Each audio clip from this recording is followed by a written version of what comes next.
pas les deux individus. L'esprit de la loi disait qu'il fallait que les autres fassent le jugement, prennent en compte toutes les circonstances.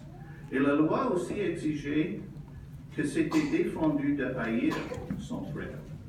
Et c'était défendu de garder rancune et ni de juger. Alors, à cette époque, il n'y avait pas de loi, mais ces principes étaient connus.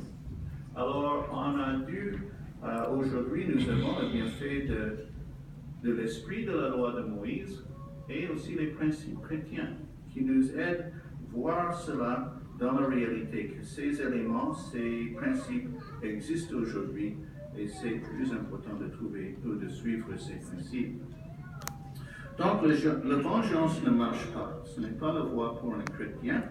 Et on peut continuer avec le verset 20. Il dit, mais si ton ennemi a faim, donne-lui à manger. S'il a soif, donne-lui à boire. Car en faisant cela, tu entasseras des charbons ardents sur sa tête. Alors, c'est une étape intéressante. On ne veut pas faire mal à quelqu'un en les humiliant, en mettant des charbons sur la tête. On veut gagner quelqu'un. Quelqu'un est-il injuste, égoïste? Est-ce qu'on fait souffrir les autres? La route la plus facile, c'est de juger la personne et s'éloigner de la personne, éviter de parler. Mais au lieu de faire cela, on nous dit dans le verset d'aller vers la personne, faire le bien. Et faire le bien, ça veut dire faire des actes d'amour. La bonté, c'est l'amour en action. C'est des actes de gentillesse, de partager ces choses avec la personne afin de les gagner. La voie de la sagesse est la voie supérieure. Donc, on voit maintes et maintes histoires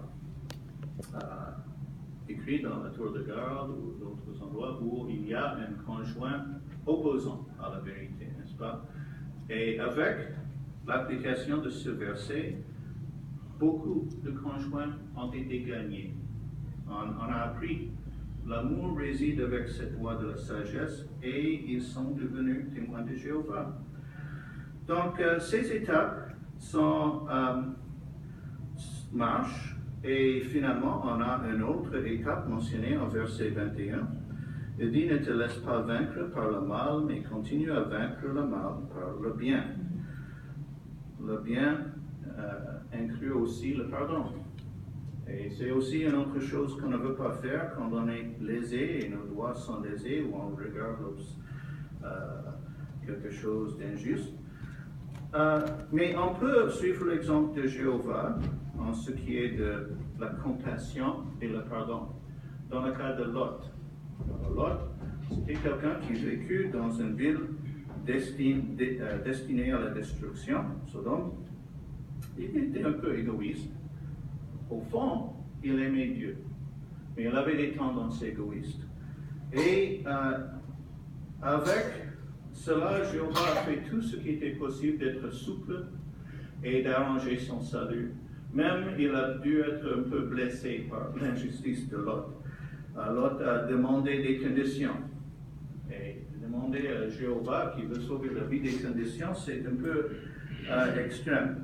Mais Jéhovah a utilisé beaucoup de compassion pour Lot et il avait été souple et a arrangé le sort de sa salvation, de son salut. Et il a suivi, il a été indulgent en écoutant Lot, en disant, Lot, il préfère faire ceci de cette manière ou non, bon, je vais faire ce que je peux. Alors, quand on voit des imperfections des autres, essayons de voir par la compassion la personne au fond de cette personne. Au lieu de voir les imperfections superficielles, Jéhovah a vu avec compassion l'esprit de Lot à son intérieur.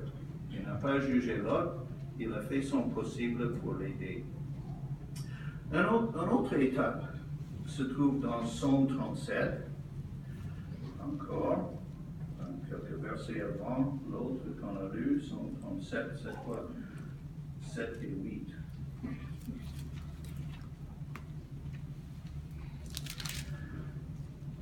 Il dit, garde le silence devant Jéhovah et attends-le avec un ardent désir. Ne t'échauffe pas contre qui fait réussir sa voie, contre l'homme qui réalise ses idées. Alors, au présent, il semble que les gens qui font du mal sur la terre sont ceux qui gagnent.